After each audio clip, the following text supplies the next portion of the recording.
You don't follow the instructions. You think, well, my pain is here, so you put the tablet and you go like this.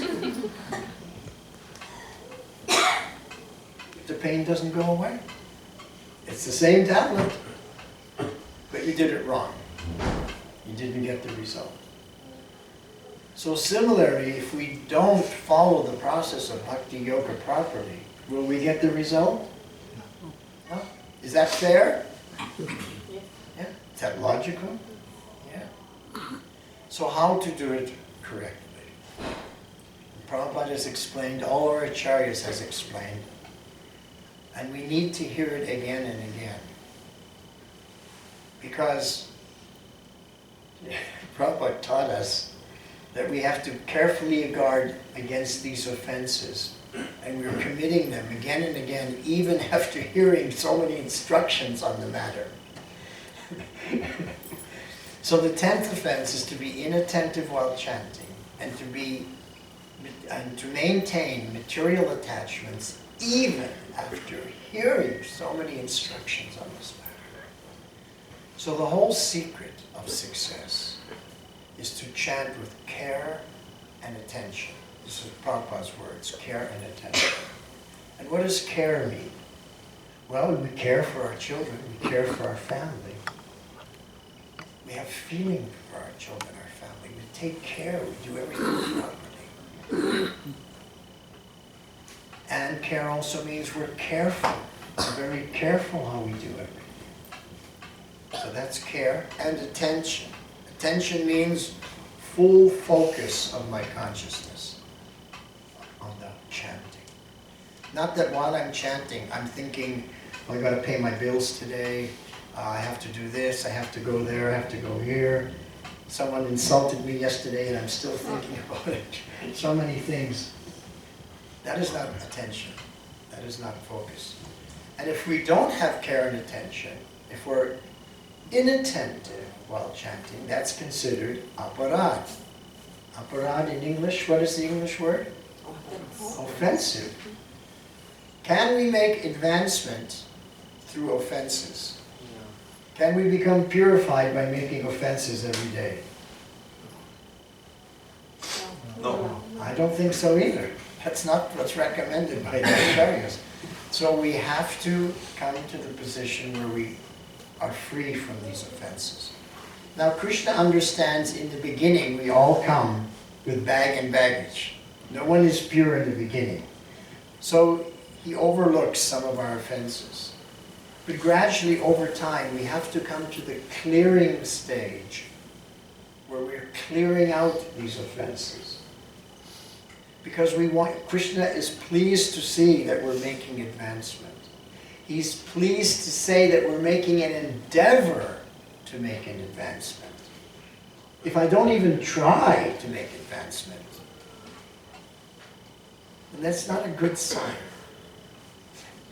I'm taking everything for granted. Just like we do everything for our children. We sacrifice our lives for the benefit of the children. Am I right? Yes. Am I correct? Yes. Mothers? Yes? Fathers? Yes. So we know how to sacrifice for someone else. We do it with our children. We know how to do it. Now we can do it also for Krishna. It's not either or. We do both. We love the family. We love our parents. We love the deities. We love the Shastra. We love Krishna. Because love is spiritual, it encompasses everything. Satchidananda. So now we want to... Now one other point. All of you have your education. You all sat in the university taking notes in the class while the professor spoke. Is it not? Yes. And in order to take notes, you have to listen carefully. Is it not? Yes. So you know how to listen carefully, to hear, and to write down. You know how to do this. You already did it. And from your notes, you passed the exam. You got your degree. So you know how to concentrate. You know how to hear, to be attentive. Now we do it for Krishna now. Is that a good idea? Yes. How many people like this idea? Yeah. Now let me tell you one other thing.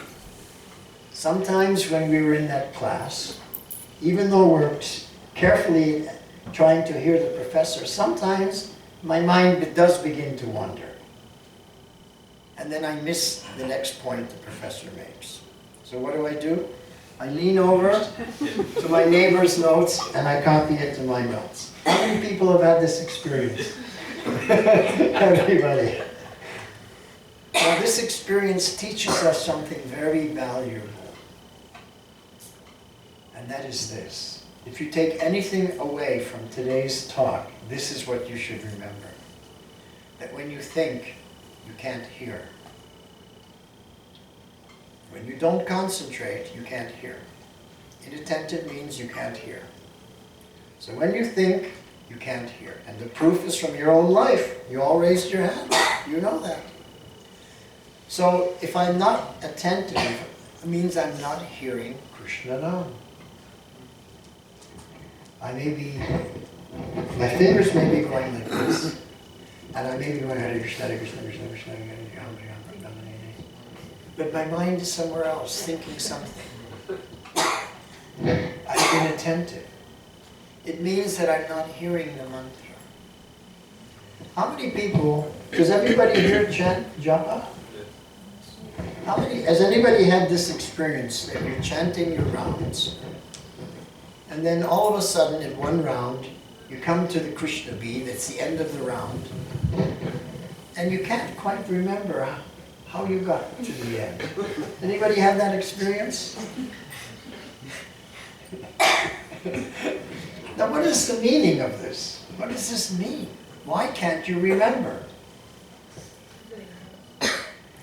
I will explain why we can't remember. What is the meaning of the word remember? It means that something has gone in first, and now we can bring it out again. But if something never went in, we can't remember. You understand? We can't pull it out if it never went there in the first place. So that because when we think, we can't hear. So while we're thinking, we're on automatic pilot. I trained my fingers to go like this, and my mouth to go like this. But I'm somewhere else, and I call it time traveling. Because my mind takes me either to the past, and I'm thinking things in the past, or I'm thinking present, what has to be done in the present, or I'm thinking something in the future. So instead of care and attention during the japa, I'm doing time traveling.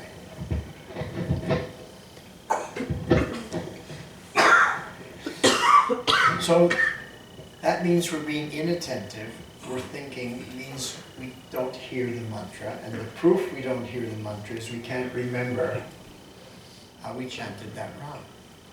Now when I get to the end of that round, and I can't remember how I got there, we have a choice. There's a fork in the road.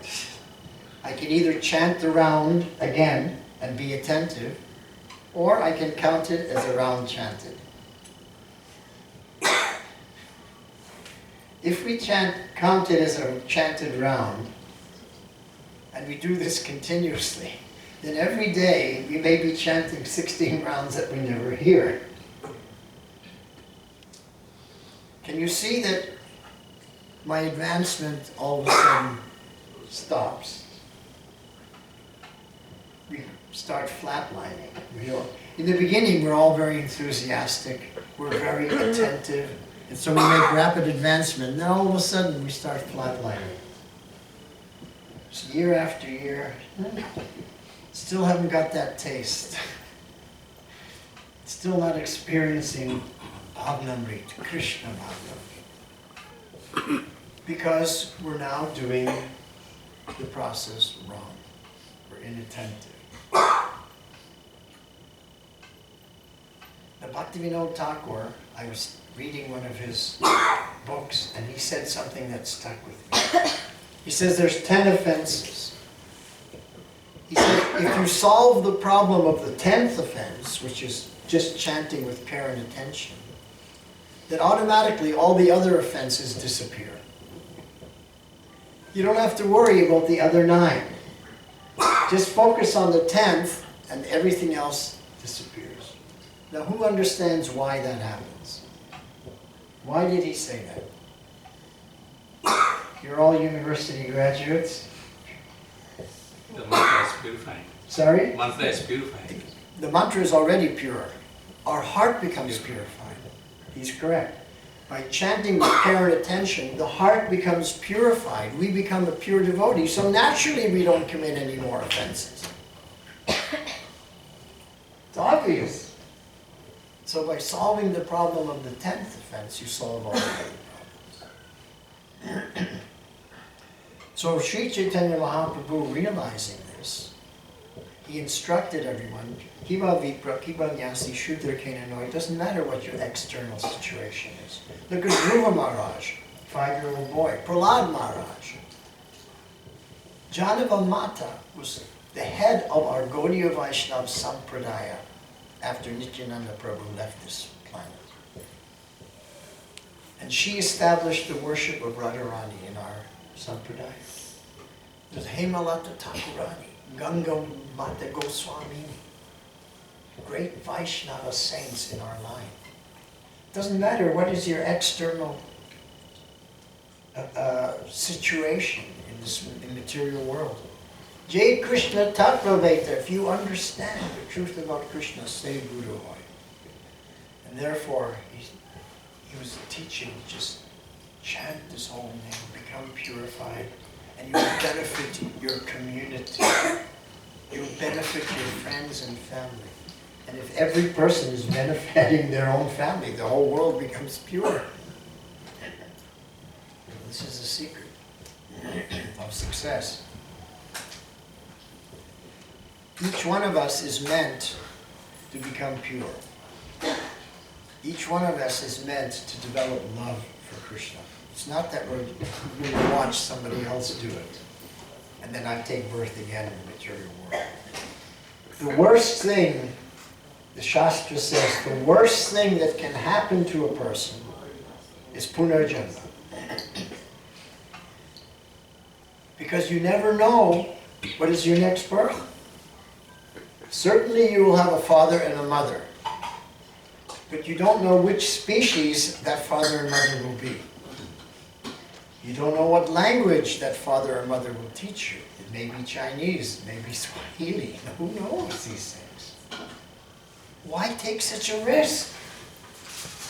When everything is given to us now by the Jagat Guru, Srila Prabhupada, coming in parampara from Sri Krishna through Chaitanya Mahaprabhu, we have everything we need now to perfect our life.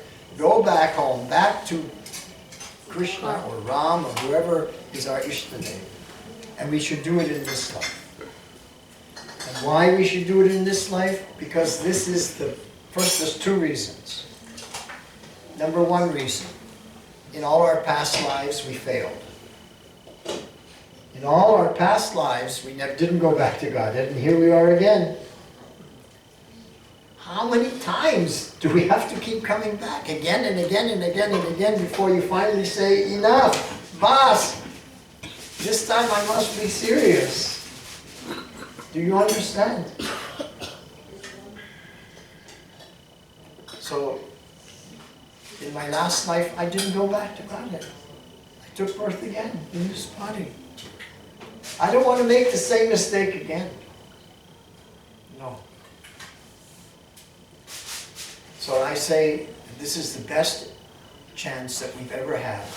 That's the first reason. The second reason, the best chance we ever had, is because Prabhupada was directly here just a few short years ago.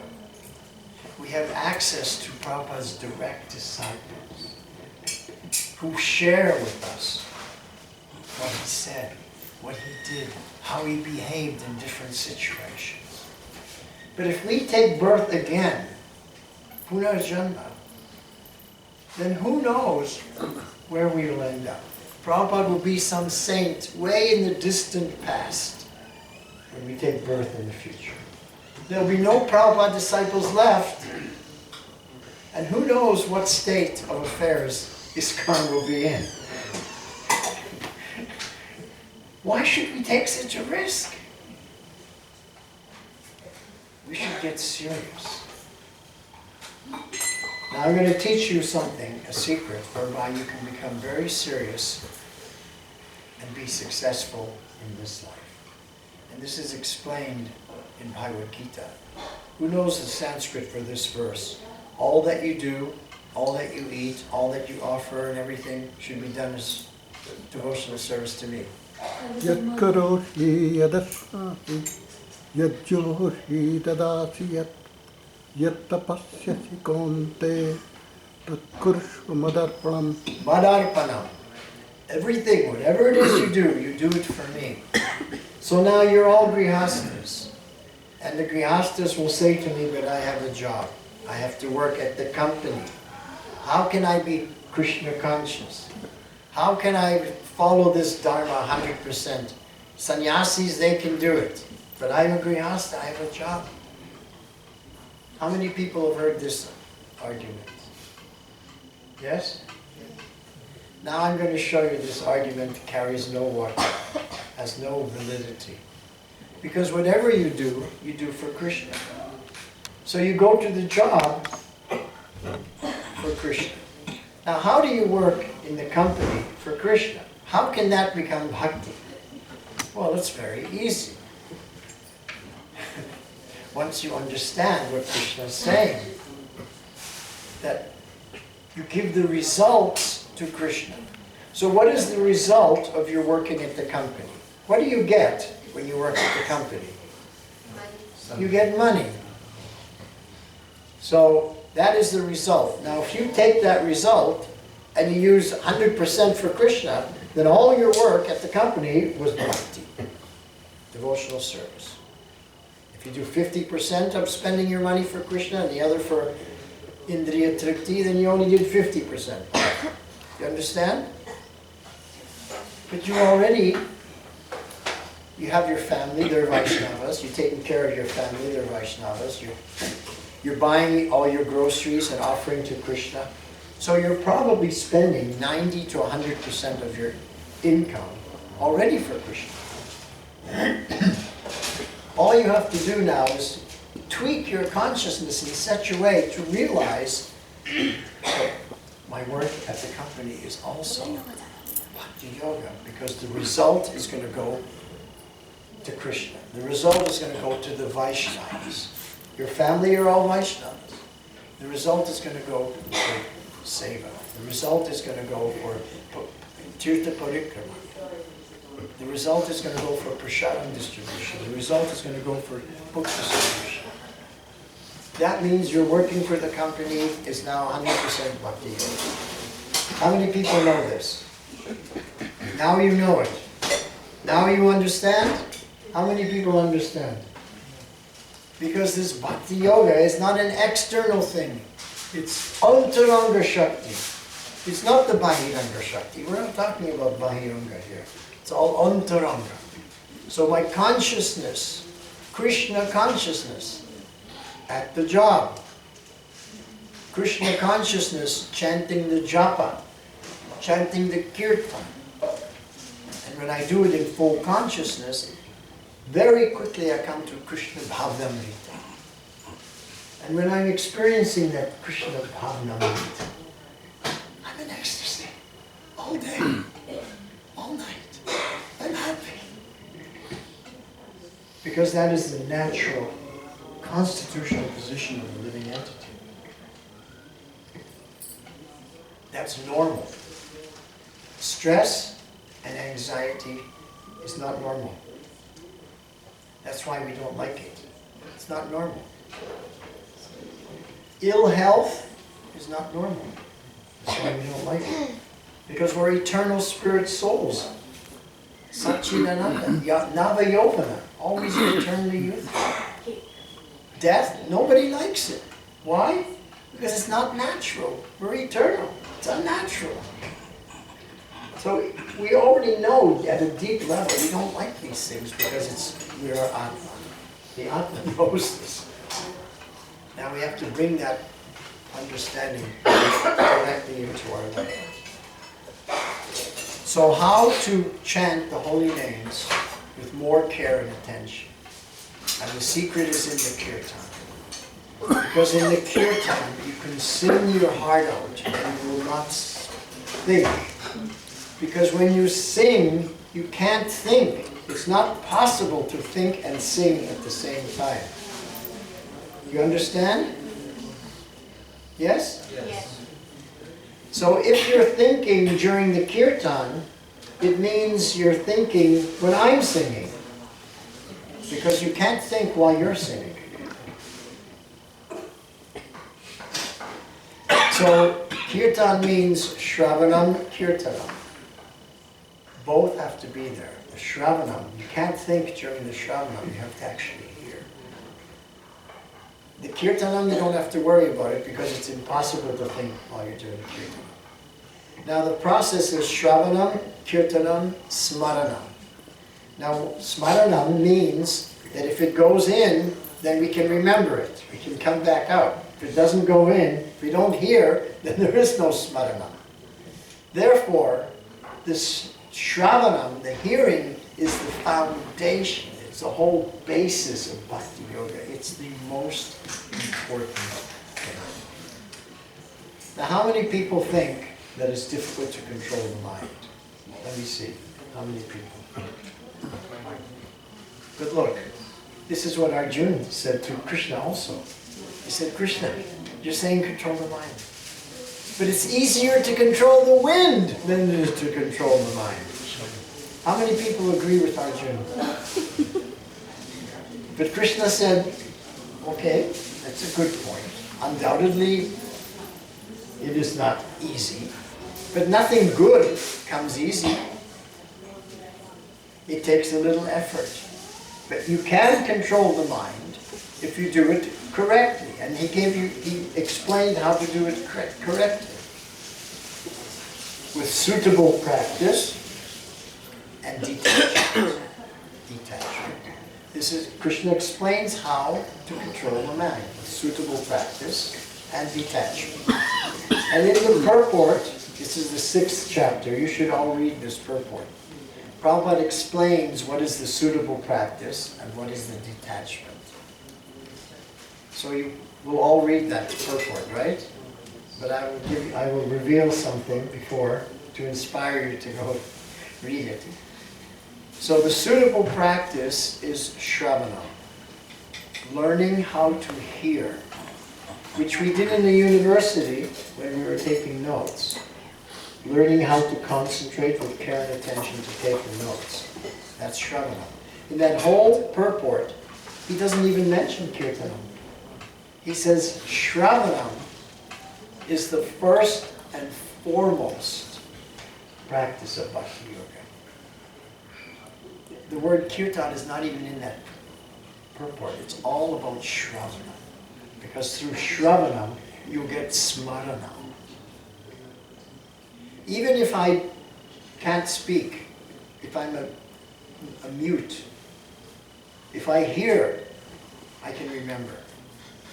If someone cuts out my tongue, I can't chant. Simply by hearing, I can still remember.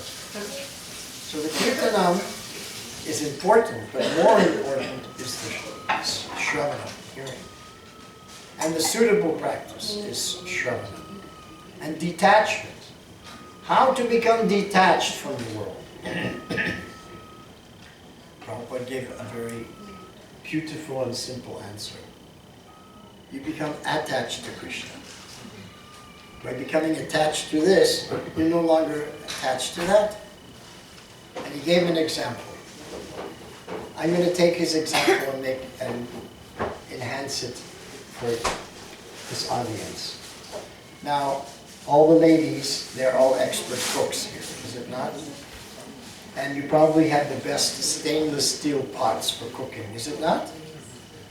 But if I came and said, look, if you give me your stainless steel pots, I will give you 22 karat golden pots for cooking. Will you immediately give up the stainless steel for the golden? Yes or no? This is the process. You become attached. You become attached to the superior thing. You give up the inferior. So this is what Prabhupada explained. We become attached to Krishna, we'll give up this inferior thing very easily. Clear? So, we began with a very nice kirtan. Everyone was chanting beautifully.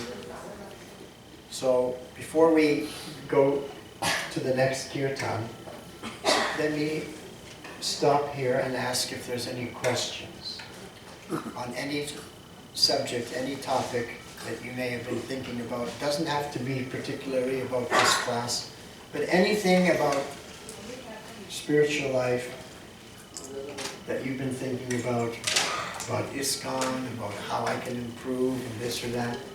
Please feel free to ask, and I will do my very level best to satisfy you. Yes, Mataji. So probably my question is that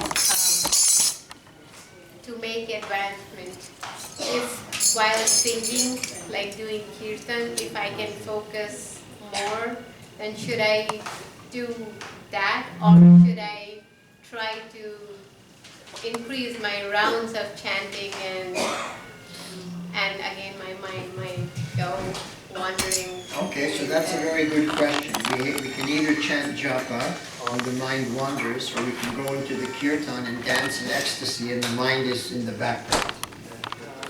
Well, Sri Chaitanya Mahaprabhu, he emphasized Harinama, Harinama, Harinama, Eva Kevalam, Kalona, Stevana, Stevana, Stevana, Tirana. That we have to take shelter of the holy name. In that shloka, how many times is it emphasized, the holy name?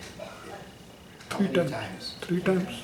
3 times. Who says, everyone agree 3 times? But I say 8 times.